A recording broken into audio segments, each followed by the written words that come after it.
Good morning, everyone, and welcome to a new video game on the Deep Dive. So, for those of you who have not seen the Deep Dive before, this is basically a room where I talk about... Oh, let's just call ourselves... Kick.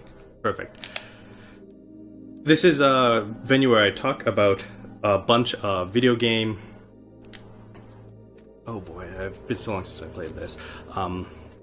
Video game criticism, and we go into really in depth about what is done well, what is done poorly, and how important certain things are to video games as a whole.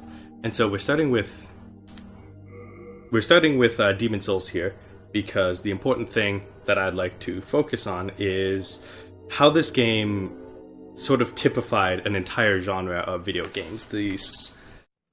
Hold on, let me move the microphone a little bit here. Okay. And so, the Souls-like games being compared to Dark Souls, is pretty common. It's so ubiquitous that it's actually a problem that too many games are being compared to Dark Souls. But this is the game that really, when it came out, there was almost nothing like it. And the Dark Souls games came from the same developers, of course, and what they've done in the introduction, I think, is something that's really important for the series as a whole. And so we're going to take some time and focus on exactly what was done so well about this video game. Now, when we're starting here, we see a cutscene that, for the most part, they stopped doing in the Dark Souls game. They just kind of started throwing you in there and letting you figure out the story for themselves. Because one thing that this game and Dark Souls games do very well is storytelling through environments and through interacting with the game itself. And though this game does do that aspect very well, it still put this cutscene in at the beginning to introduce things to you, which does help you understand what's going on. But I think, as a whole, is just...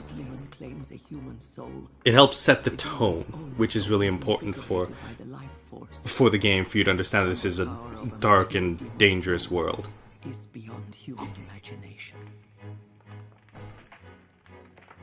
And so, you can actually tell that this was a fairly low-budget game as a result of, you can see the slideshow-esque introduction video here that a lot of games with not a whole lot of animation budget tend to use. But yeah, they're introducing all of the major NPCs you can meet.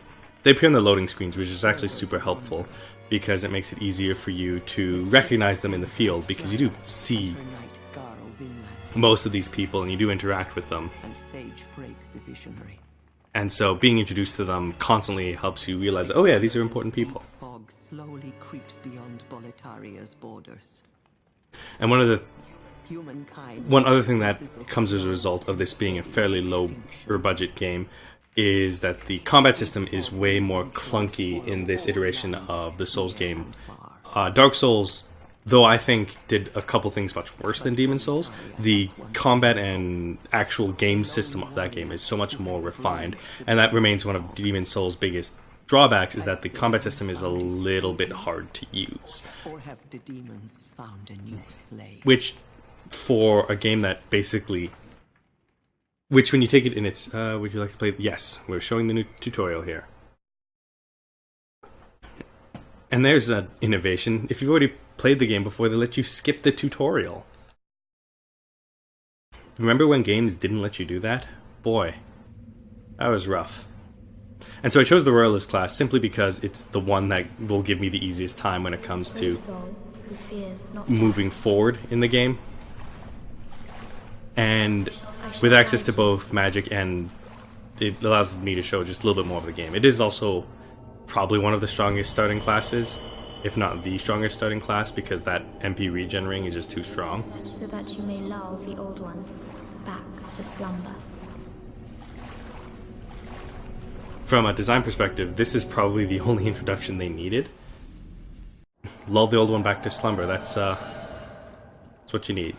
So right off the beginning here, we have just a long hallway moving forward. And let's take a minute to sort of like talk about what's going on with the UI, because it is very busy here. And which is not like out of the question for a lot of these Diablo-like beat 'em up games. You got your mana, your stamina, your health up in the corner. You got something on the top right that tells you you're in the tutorial land, and then you got clearly some sort of money or XP and your gear. Now it tells you right off the bat that you can use standard attacks, and there's your little guy. So if this is your first time playing a game, you just rock up and you just smash that standard attack. Guy doesn't even try to take a swing at you. And so it shows you right off the bat that, like, single enemies, not all that hard. That's a lesson that it's teaching you right here. Direction plus hold to sprint. Okay. And it's also training you to actually read those messages, because those messages, and they're really important in the way that this game uses online interactivity, which is another thing to talk about. Oh, it's telling me to guard, so let's test it out. As this guy who attacks you right off the bat. Aha! Oh, I used the lock on. See? Using a shield to advantage. Very important for exploring in these games. And yeah, so these messages turn out to be very important for advancing safely, and it's part of the way that they introduced online interactivity in a way that hadn't really been seen a lot in games before. They're teaching you to lock on, and hey look, there's two of them. How are we supposed to survive? Oh, blocking. That's how we're supposed to survive. Oh, and see, an important part about this tutorial level is that the enemies do very small amounts of damage. You saw I got hit like 2 or 3 times there, and my health barely went down. The game very quickly tells you that that's not how things are going to progress. But you know what? For the beginning, for the tutorial level, it's actually good at... It still feels bad to get hit because of the way that the game uses sound effects and your characters flinching to really drive home the point that getting hit is super painful and you should try to avoid it, as if you need additional motivation to keep your HP high. Yeah, you can use items with that. Super helpful. But you shouldn't have to. Got some cool environments here, though.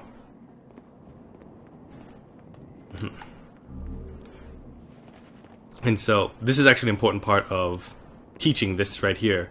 You can see the message there, so you know you're able to go there and you're able to just drop down. Because a lot of exploration in this game requires you to have the courage to take a leap off things. And so, putting that in the tutorial is essential for you actually finding this in the game itself. So, oh, we got a backstab. Oh, but I can just... Turns out I can just stab you out of it. Aha! Oh, that's bad. Oh! So, importantly, if you try to block this, it really kills your stamina. Which is why they told you to use the roll function. Whoa! Whoa, you can roll. It's a real Dark Souls game when you're rolling.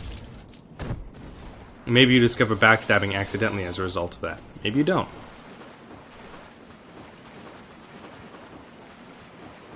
Ooh, it's dark. Because yeah, if you roll like that to dodge an attack, well, when you go to stab them, you're gonna backstab them. That's pretty that's pretty good, because you basically go up here, press R1, and smack them like that. It's a really good way of showing you how important it is to have good positioning. Ooh, whoop to new area. Should I do that? Clearly I should, but gonna want to make... But there's nothing around here. Strange thing. Yeah, let's go. Show me where to go. Hey there, Drive Club. Good to see you on the stream. So we were on the deep dive, trying to illustrate the beginning of Demon Souls, and how the tutorial and the first level of the game really teach you how to play the game in a way that is both... Whoa! Didn't see you there. This is both engaging and sets up the game's tone and mood for the remainder of it. I think that the introductory levels are fairly strong. And no, the servers to the game are not down. I just forgot my PlayStation Network password, and so as a result, I am playing in offline mode. There we go. Or maybe the servers are down, and maybe that's why I couldn't connect. Who knows? Yeah, we've started to see, like, here they're sending stronger units your way, but they're still beat by the use a shield to block and smack back. This one, however, is probably going to hurt. Oh, yeah. That wrecks your stamina, so you're going to have to be a lot more creative to beat him. So just doing this. I don't want to deal with you. And that's why the Royalist class is super helpful. Oh yeah, teaching you to use your two-hand your little rapier here, as if that's generally a good idea. Oh boy, roll around. So yeah, so these fights are actually really hard, but crucially they don't actually do a lot of damage. But you can just break through the shield by two-handing your weapon. Oh boy. Just break through the shield. That's not working well. Alright. Do the easy mode. We need to move on. And that's why the Royalist class is the best. Deal with your problems by shooting magic at them. Oh yeah. And now they're teaching you to change your weapon.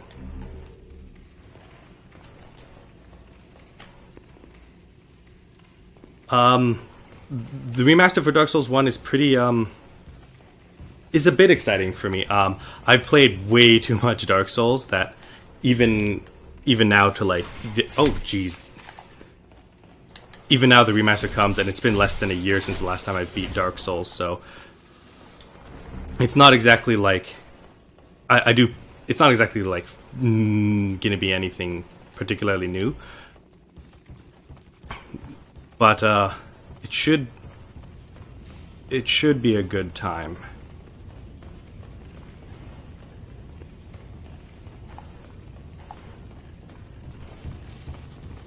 There we go.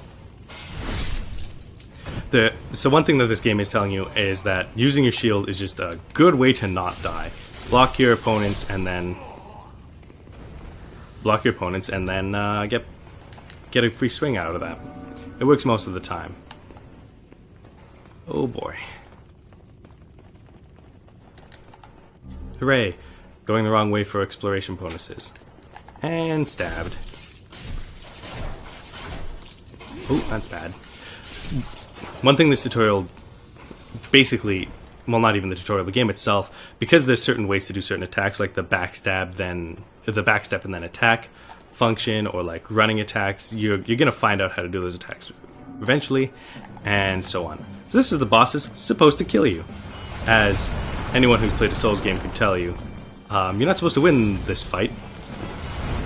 I am, of course, just gonna win it because I can. But this is sort of... Oh boy. Please stop that. This is a really good thing that the game does. Like, so you beat the tutorial, so you passed by those relatively difficult nights, and now you have this boy to deal with. And if you're new to the game, he is just going to kill you. Like, without familiar to Demon Souls and actually defeat this boss is,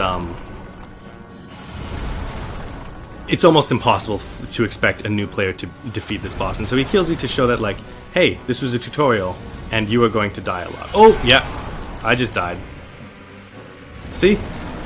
Even I knew what I was doing and still didn't manage to successfully take him down. And yeah, I don't like the PvP in Souls games just because of the lag. It makes it really difficult to actually engage in meaningful PvP when the biggest thing that happens is you just try to swing at where you think they're going to be about a second from now, and it makes the whole thing very, very frustrating. And that's one of the biggest downfalls of all Souls games, including this one, is that the netcoding is just not in a place that allows the game to work. And so, with that last boss killing you in order to advance, it shows you that, like, despite the fact that the game is going to be very hard and is going to kill you, you are allowed to die. Like, the game doesn't... You don't get a game over when you die, you don't really have to restart, and dying is a way to basically continue. And that And that makes it so that you feel less afraid to explore, though the death penalty in this game is still pretty darn high. Especially if you lose your human form as a result of it. It holds together the northern land of Boletaria. Hey there, strange lady. Thou canst not exit the Nexus, but each of the 5 archstones will connect. And so now, we're past the tutorial, and yep, you've died. You cannot escape. Good to know.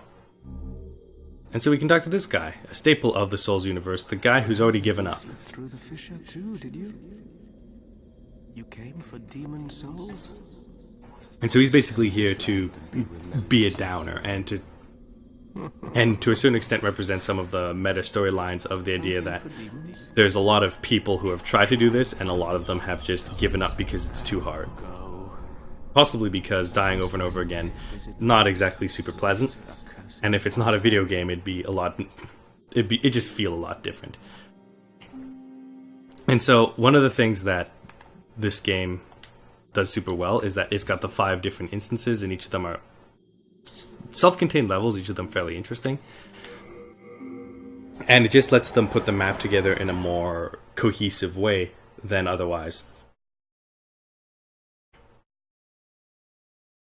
And so this stream is going to be focusing on mostly this first level and what it does to really drive home what to expect from the rest of the game and train you to engage with it in a particular way. We're basically going to go all the way up to the Dragon Bridge, because that is a very good example of what this game does well and what a lot of future Dark Souls games do poorly. And so right off the bat we see you're on a bridge and this dragon comes to just wreck everything. So the game kind of expects you to keep this in mind because it gave you a whole cutscene about this. Watch out for big dragon. And so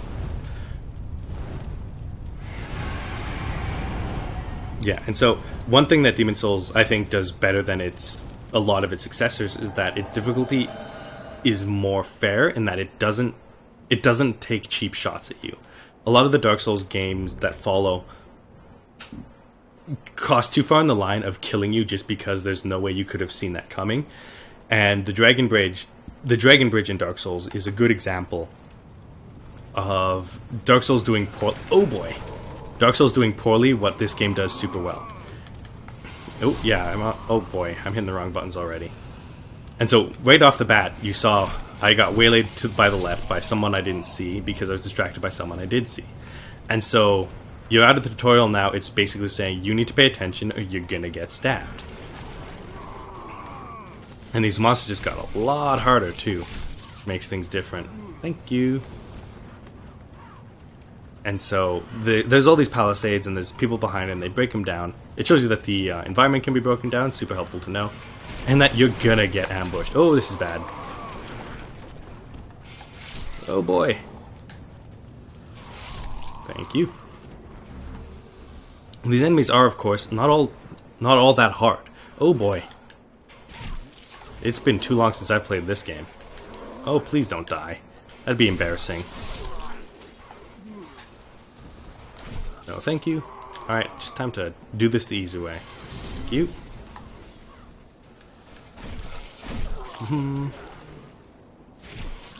Oh boy. Luckily they do not do a lot of damage because this is also kind of a tutorial level. It's just with the training wheels off, and so when they hit you they don't do a whole lot of damage, otherwise I'd already be out of here. Oh boy. Yeah. Even though they don't do a lot of damage, the sound effect they make when you get hit, that echoing, like spirit leaving your body sound effect, the way that your character twitches and gets stunned when they hit, it's very good at making you feel like you just failed real hard as a result of getting hit.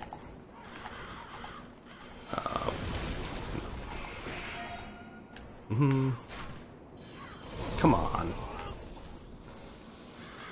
And that's those slightly homing missiles are really... Oh boy.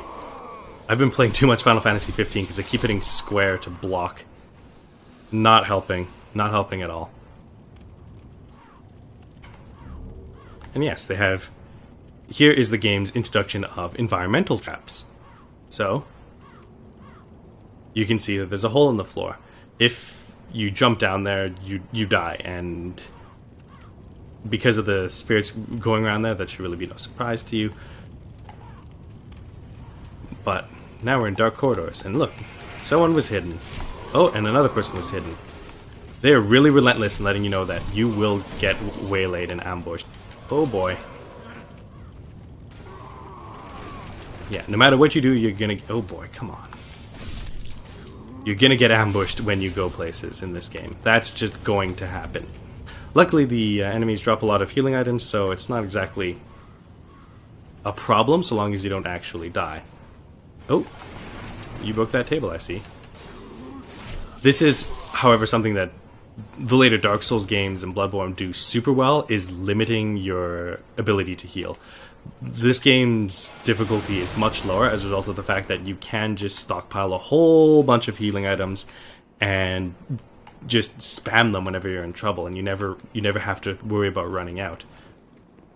Oh, two of these guys. What a challenge. We know that these are the hard guys because we saw them in the tutorial level and they were just harder than the other ones. Whoop. However, you can always just get behind them and stab them. And so they go straight to introducing two at the same time. And that's really where a lot of the difficulty comes around. It's not... Dealing with individual enemies is super easy, and this game knows that.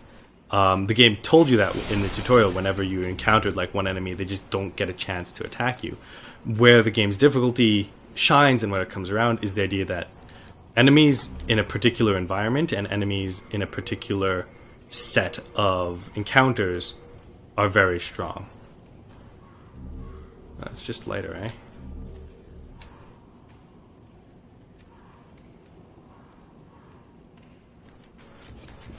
Good. Oh wait, you know what? I should do my favorite build. Just ditch the shield. Ooh, one thing that I either missed or they didn't tell you in the tutorial was, oh yeah, you just throw firebombs.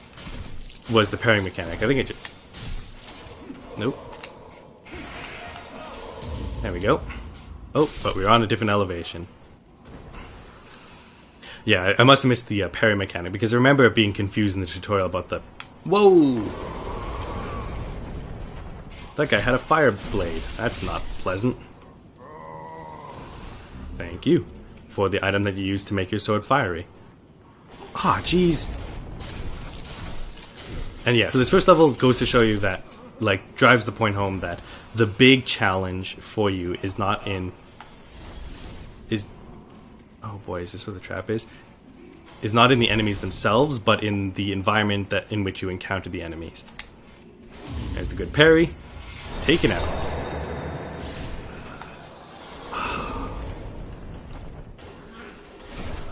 One of the good things about parrying in, I think, all the Souls games is that... Oh boy.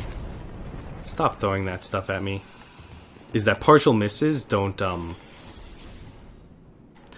if you partially miss the parry, it doesn't completely hit you. You still reduce the damage by a small amount. I think there's one to my left there. No, there wasn't, huh? That's just a false memory. Oh, but there's one to the left here. Oh boy, it's two of them. This is getting out of hand. Now there are two of them. And so, yeah, for a first-time player, this first level is actually really, really nerve-wracking because there's a lot of ways in which that you get surprised by a lot of things. So, like, this is a good example of the game doing stuff fairly. Now, in the future Dark Souls, the past level, this will wreck you. But when you're looking up that, you can see that there's a guy there and a boulder, and you're just like, oh, there's a boulder coming my way. And you just run away from it. It's pretty simple. Huh. But that's, again, a good example of... Oh, can I equip that bastard sword? Of what to expect from the rest of the game. Pretty darn heavy. Oh, that's a shame.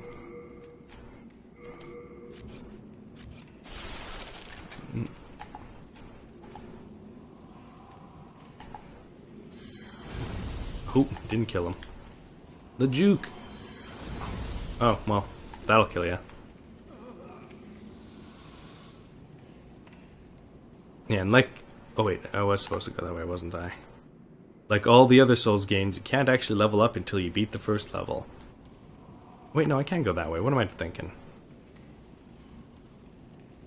That was exactly the way to go. And you don't want to fall off the ledge.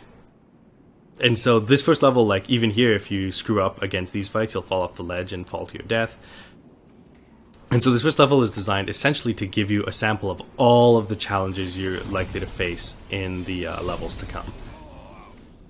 It's a primer to being attacked from behind. Always watch for exposure.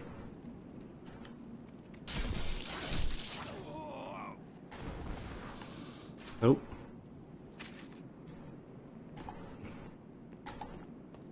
Oh boy. Spear guy. Oh, I hate spear guys. Especially since he's got a friendo. I'm just gonna pop ya. Thank you. Well.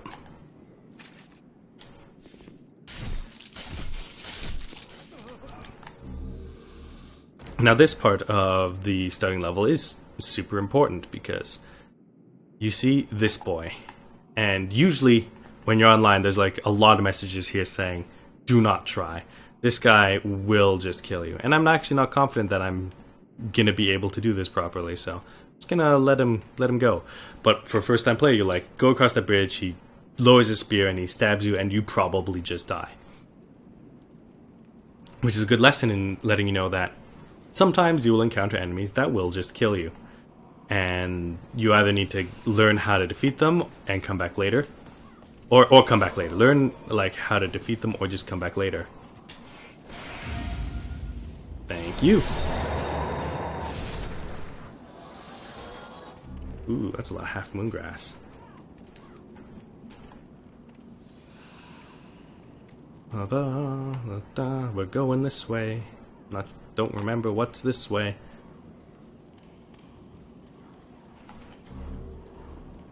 And yeah, there's a lot of dark rooms. It really makes me wish they had like a torch item that would light these places up.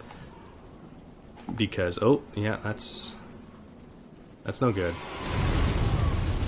Good old traps. Then that's just a good point. You see the fire and you're like, oh, that's not good, there's another one coming. And then you see the barrels. Then they break them and they die. That's just a good warning about what's to come. It's like, 1, you got fire guys. 2, they hit explodey barrels.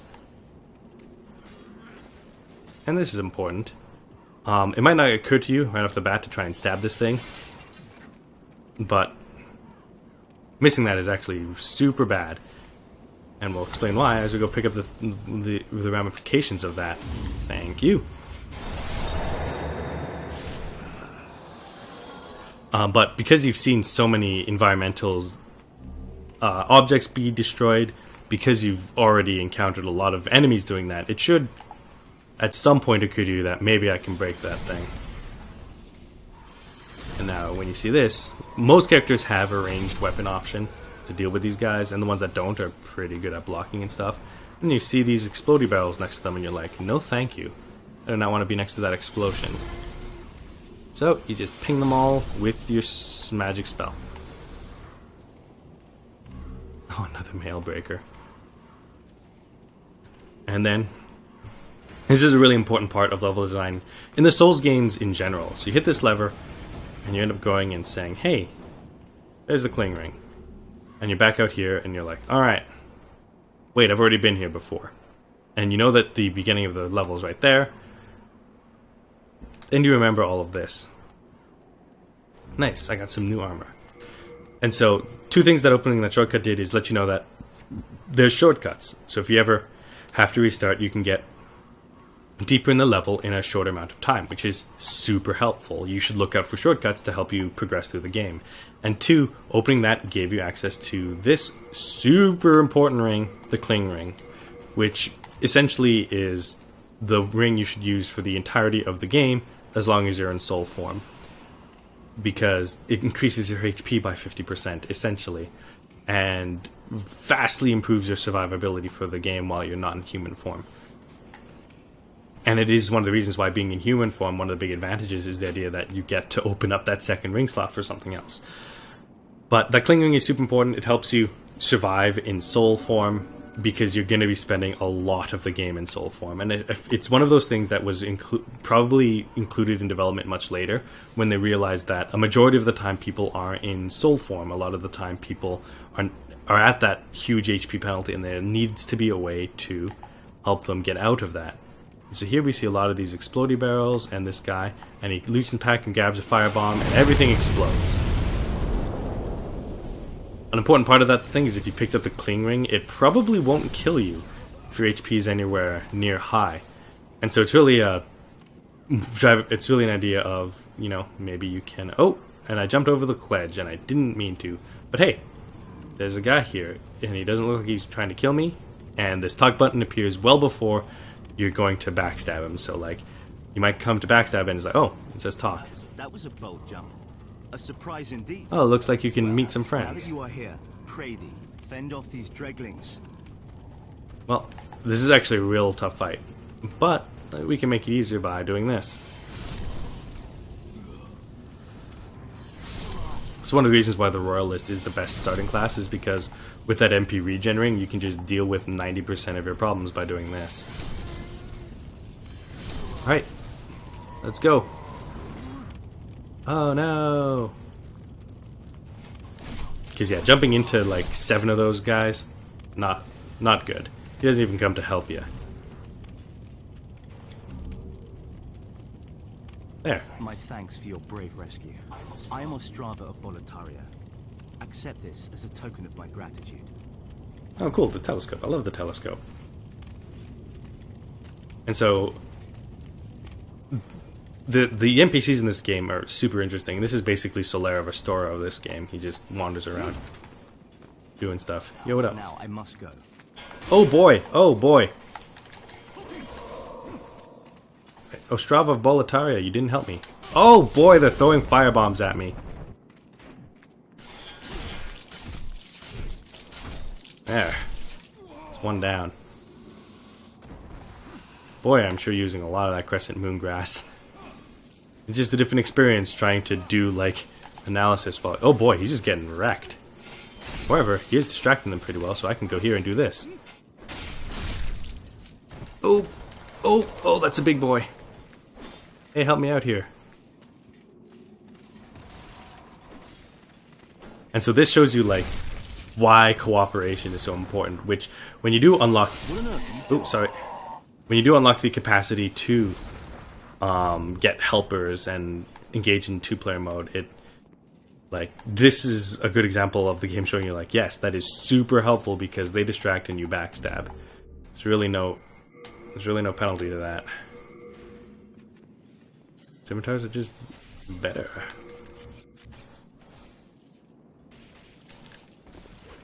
Yeah, and they also have that move, which is super unhelpful because you only move back like a ½ inch. There you go. I finished them off for you. Hey, what up, boy?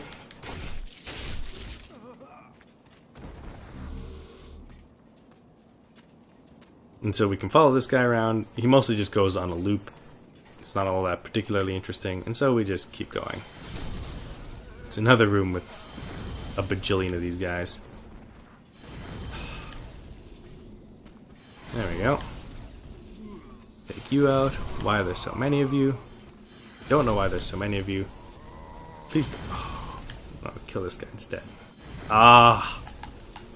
Oh, is that a Ostrava of Boletaria going down there? Well, thank you, big boy. Oh, he better not die.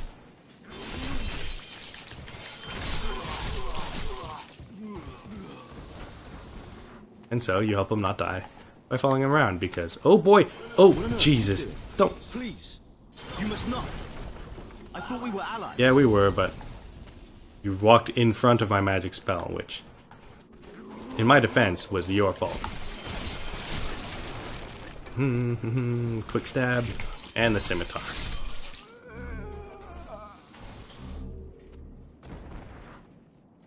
Alright, and away we go. That Crescent Moon grass heals a depressingly small amount of HP.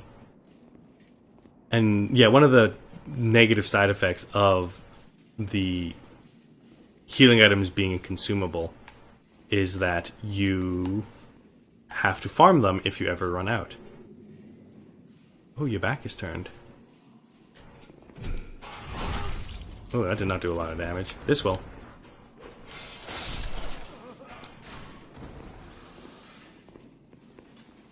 I didn't know you came this far, Ostrava. Oh yeah, now you turn around. Okay.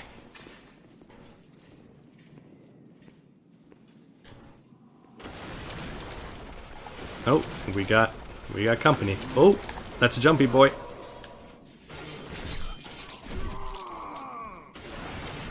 Okay, just small stabs and big stabs. Oh boy.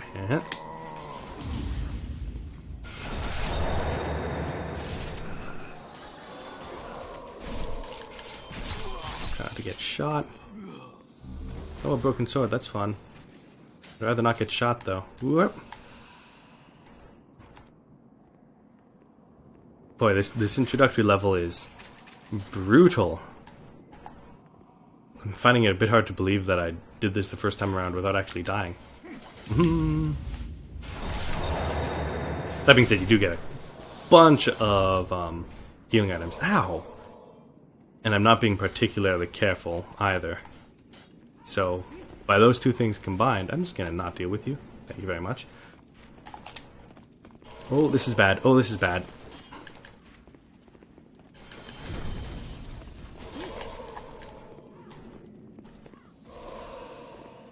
Oh boy, oh, I do not want to be in this situation. And I'm dead. Oh my god, I didn't die. Whew. Well, that was a good explanation of how to be bad at this game. Let yourself be surrounded and then just back yourself into a corner. Whew. I really should have killed that spear guy. Alright. Oh, hey there. Good to see you came all this way.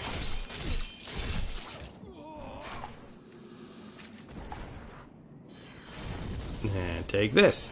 And take this. And take this. Oh. Ah. Alright, now we need to kill that archer boy. Oh, who are you? Now I only got a parry block. This game sure does incentivize using parries, because, you know, a lot of those enemies are fairly predictable, and so if you know how they're going to act, you can just parry and take them out. Ooh, bolts. Ah. And now this. This is a real tough cookie. Because you've already fought one of these guys and he's super tough, and now you're fighting him in tight environments. Oh, that hurts. Oh, he used the healing item. That's not fair. I'm supposed to use healing items. No.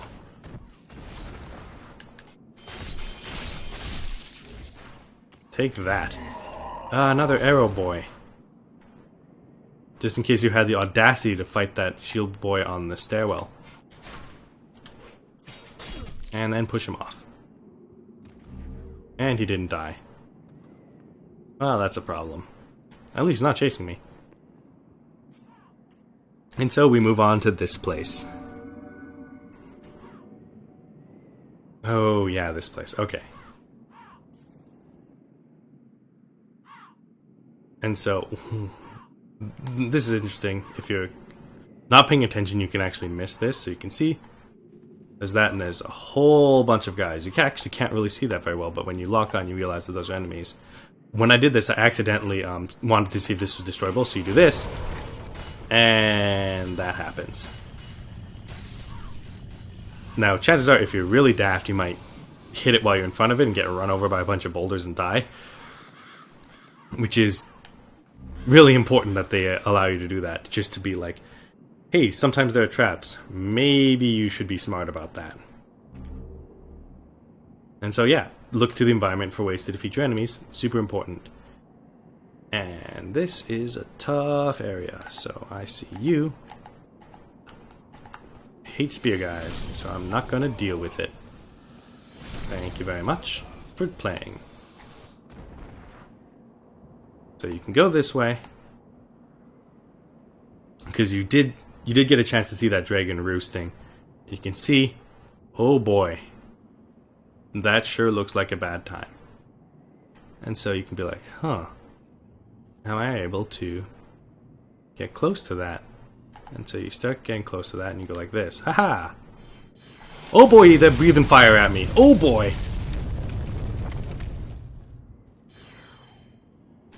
And now you realize maybe you can't do that, but hey, can I use this as cover? Yeah, sure can.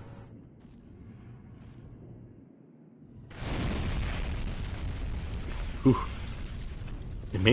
That's the feel bads. And your reward? A shard of archstone and full moon grass. Both actually really good items to have. Now fire breath though. They really make it seem bad. The way that it vibrates the screen, the way that the sound effects, it's all very clear that you do not want to get hit by that fire breath. But if you're brave, you can. Nope, not brave. Oh boy.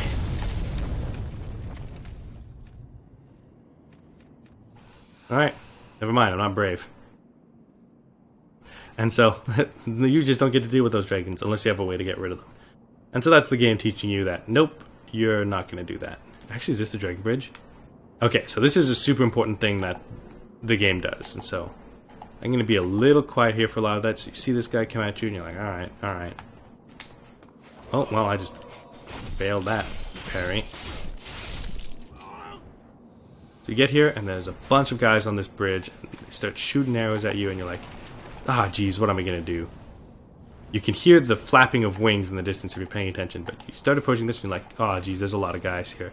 Okay, so let's lure this guy out. And then you're like, oh god, that's a dragon. And so you watch and you like start running and oh boy. That's bad. And so, oh, we've taken this guy out.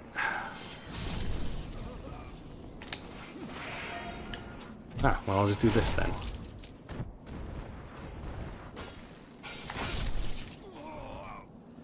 So this is the really important dragon bridge sequence that appears in a lot of Dark Souls games.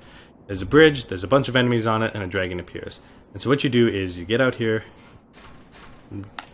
Ow. Dragon comes around.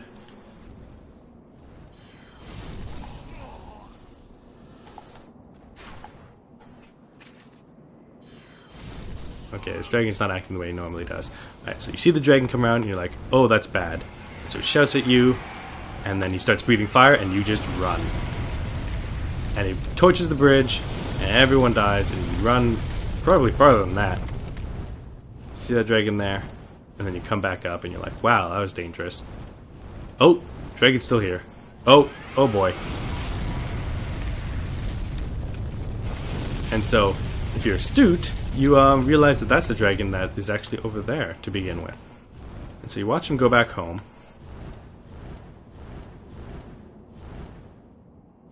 And so now that you're not around, he flies off. And use that opportunity, it's like, oh, maybe when he's flying off. So, you struggle for a while about how you're going to cross this bridge. And so, your best bet is to just go. The way is clear, and there's only a couple guys here, and you go, oh, geez, oh, geez. You know there's a dragon coming, so you do not stick around to see what's going to happen here. Because if you do stick around, well, that dragon's going to pop on top of you, and that's just bad. But what that does do is it forces you into this bad situation where... Oh, hey there. Can I, Oh, nope. Yeah, it forces you into this corner, which is not ideal fighting scenario. And why am I even killing you? You guys just stay there. And can really put you in a bad position. And that's one of the ways that this game really approaches difficulty, is that what makes the game hard is putting you in situations where you're not in the best position, where you're out of position, where you're where you're panicked, where you get yourself back into a corner and surrounded by enemies. That's how this game tries to kill you. It tries to force you into making a tough decision and then punishing you when you make a mistake.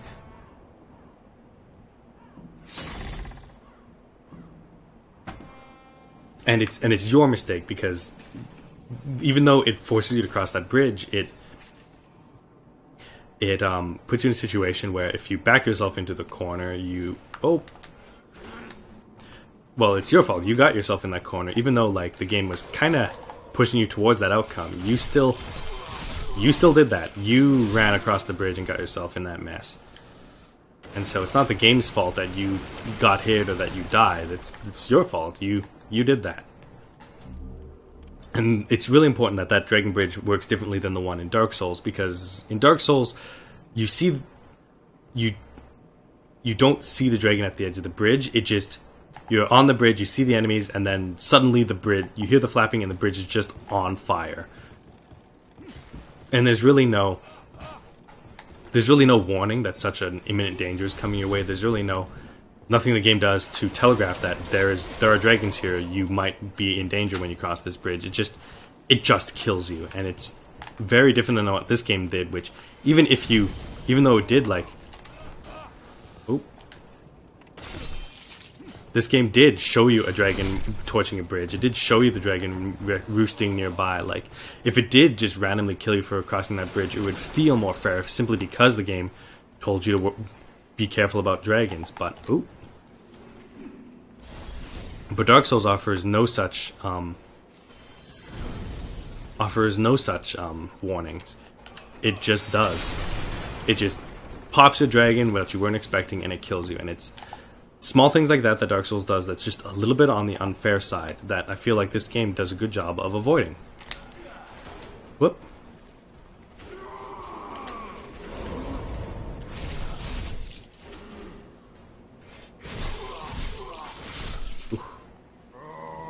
And so this is important. They introduce... So these enemies are the strange blob enemies. So you just encountered a lot of regular spear guys on the other side, and now you have to fight this thing,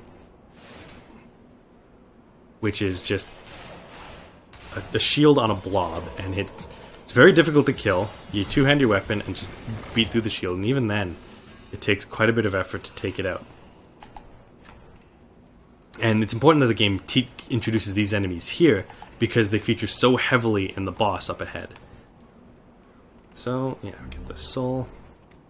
And so it gets you comfortable with, like, what these monsters do. Like, they actually launch their spear at you when you do this. And if you actually do manage to get around... Oh, boy. If you actually do manage to get around them onto the backside, much easier to kill. But it introduces these enemies here in a situation where it's actually very difficult to kill them, but it gives you a chance to get accustomed to them because they feature so heavily in the boss fight. And that's super important for this first boss. That's coming right up. So we pull the lever and we get moving.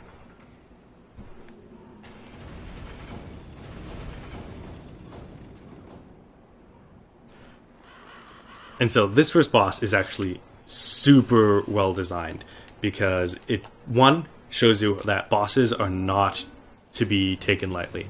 So you go up here, it's called Phalanx, and you see this little blob guy, one of which you've seen like on the stairwell, and you look and there's just a bunch of them, and it's just a wall of spikes and shields, and they're throwing stuff at you, and everything is bad, and you take a moment to just go, oh, what's going on, and you're getting stabbed by spears.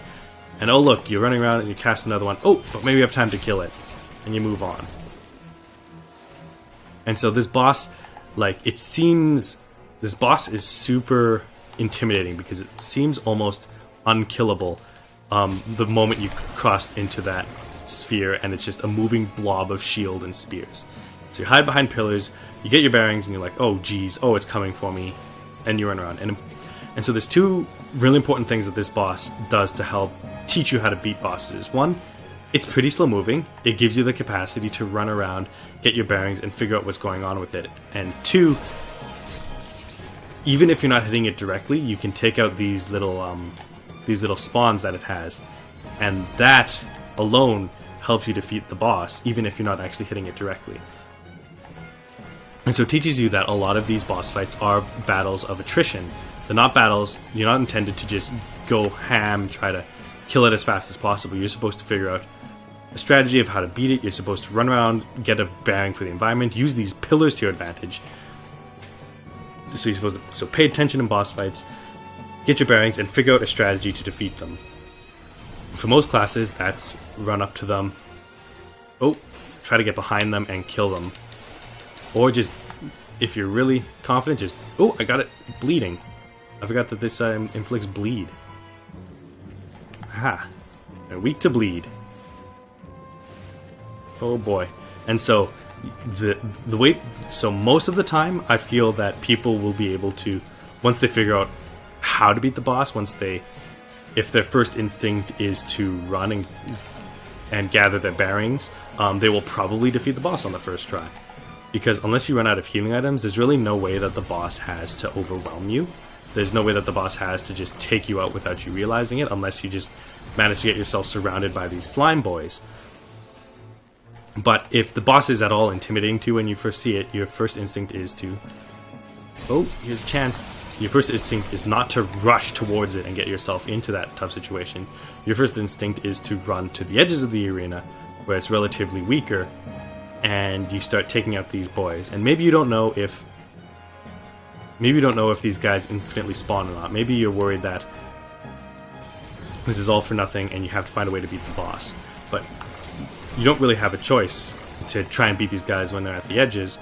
And so you're running around and they seem endless. They seem like there's just so many of them. And the music is, oh boy. And they're stabbing you, they're wearing you down. And they're running you out of healing items. But luckily, even if you played poorly like I did, you get so many healing items the first time you go through this level that you shouldn't be completely expended by the time you get here. And if you have, magic, you use it to advantage here, and you try not to get backed into a corner like I did, then you just run. You use the run command, and you get onto the other side. Take a good time. Oh boy, there's a lot of them. You realize that standing still is death, and so you move to the other side. And I think it's important that they still give you XP for defeating them, so that you know that, I'm not wasting my time. Because if they didn't give you XP, it'd be a lot easier to buy into the idea that maybe you don't actually get XP. Maybe these guys do infinitely spawn. Maybe they are never-ending. But as, you reach this point, you come around and you realize that, there doesn't seem to be as many as there used to be. And so you start realizing that, hey, I can actually count the number of enemies that I can see. And oh boy, are there not all that many of them. And so you continue to run around, and now you start thinking, well, now how am I going to defeat the boss? Now that I know that they're not infinitely spawning, maybe we can take out the boss himself. Now, it's still super dangerous, because as you get close, the closer you are to the boss, the more of these boys there are.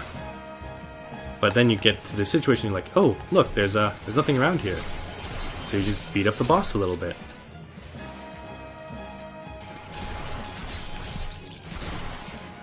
And it tries to spin, and you realize that, hey, it's prime time to just beat him up. So you get here, you're pretty confident in your safety, because really, there's no boys facing you. So you do that, and then they start to rotate. They start to try and stab you.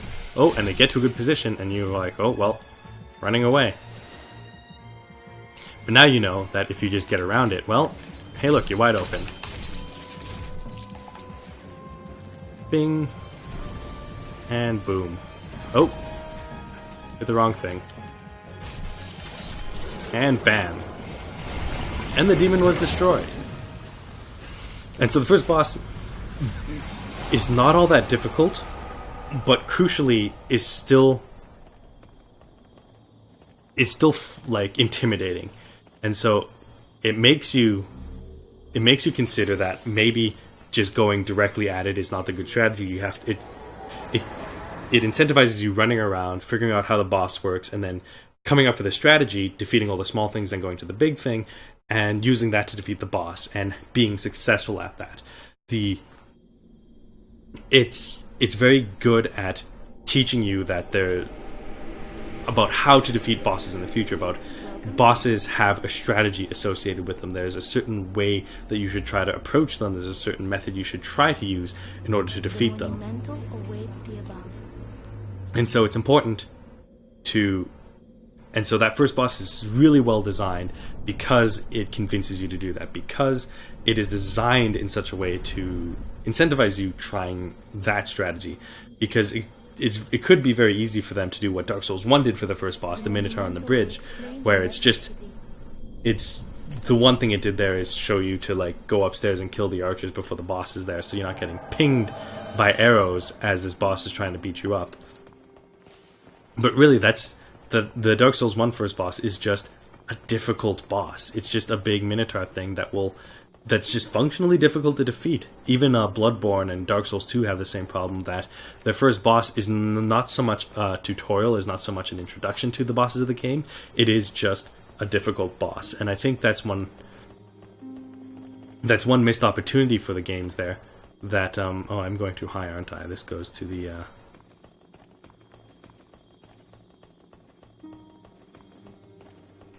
oh wait, no, it's not. That's one missed opportunity from the oh, yeah. That's one missed opportunity of the games, that they don't see their first levels as introductions, as tempering the player into playing the game in a particular way. They went straight into design. They went straight into designing challenges rather than designing experiences. There is someone. I don't care. Thank you. And so yeah, that guy gives you a big explanation about things that are going on. But since we've cleared the first level, the last thing we need to do is sort of talk about the difference between the leveling system in this game and the leveling system in Dark Souls, and then we're going to bring this stream to a close. And so, oh boy, they really designed this Nexus to be treacherous, and so that if you do fall and die, it's interesting that like you can still die in the Nexus, and it's just a bit of good game design that there's like no point in the game wherein you are actually safe. There are just points of relative safety. And so yeah, we talked to you.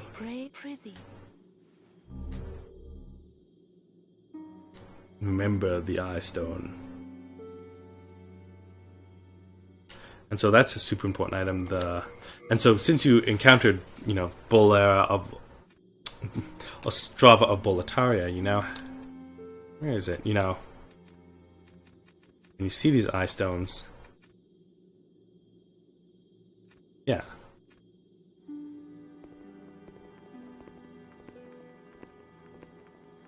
So yeah, it lets you engage in the multiplayer aspect of this game. Oh, did he die? I hope he didn't die. He's supposed to be here. Oh well. It helps you engage in the multiplayer aspect of the game, and it's super important for getting a human form back, because human form is super useful. Yes, I would seek soul power. So be it. After all, thou requirest strength. Go forth. Touch the demon inside me. Let these ownerless souls become thine. And so, yeah. The stats here are interesting.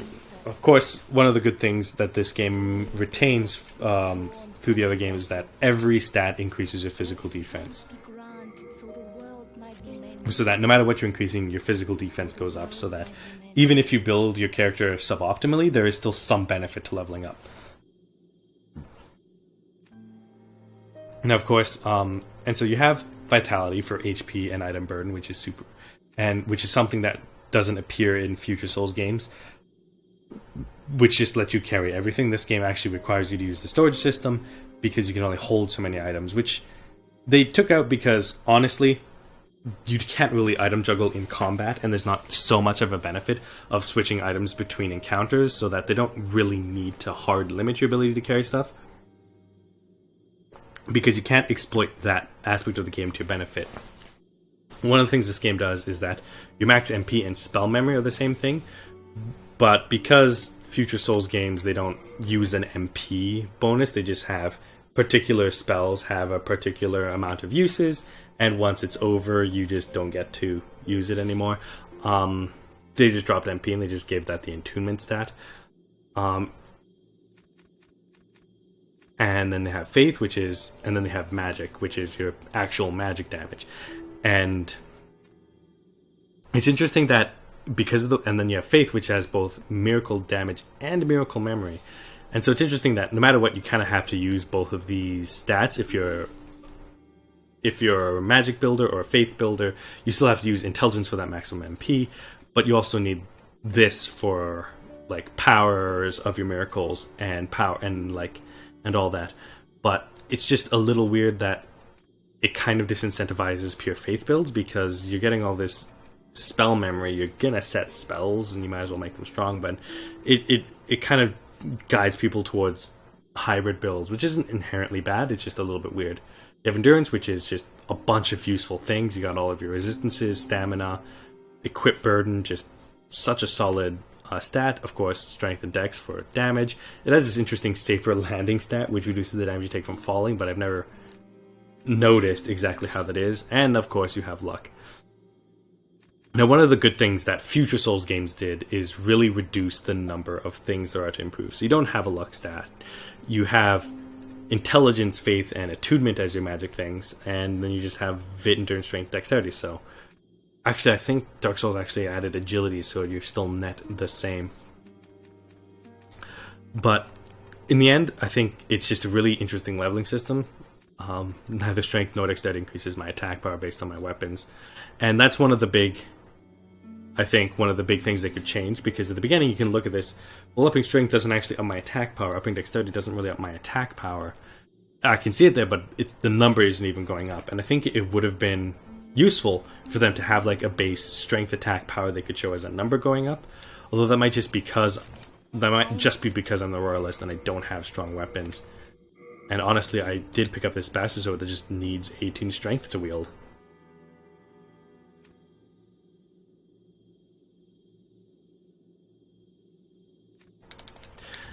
And so as a result, you have interesting things. You can talk to this boy.